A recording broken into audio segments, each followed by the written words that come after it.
Welcome to our channel. Today we how to configure QuickBooks to sync customers with Salesforce, detailed guide step by step clearly.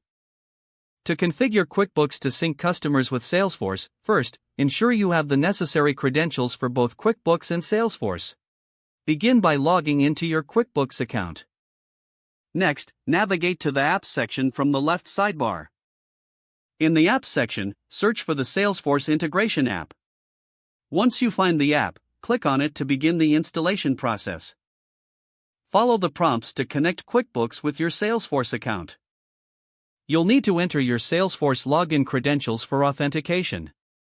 After the authentication is successful, review the permissions required for the integration. Once approved, proceed to set up the sync settings. You can choose which customer fields to sync between QuickBooks and Salesforce. Decide if you want a one-way sync or a two-way sync for customer data. For a two-way sync, ensure that the mapping of fields is correctly configured.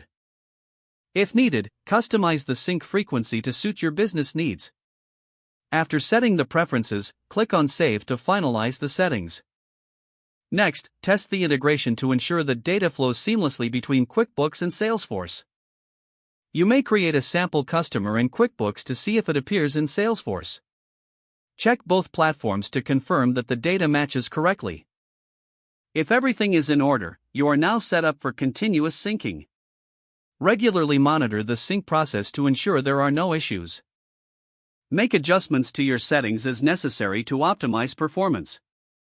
You can also refer to the Help section of both QuickBooks and Salesforce for troubleshooting. Once satisfied with the integration, start utilizing the system to enhance your customer management capabilities. If the page does not load, refresh the browser or try again in a private or incognito window.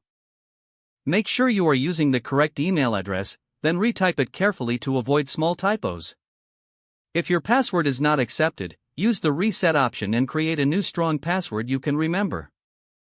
Check your spam folder for verification or security emails, then complete any requested confirmation steps.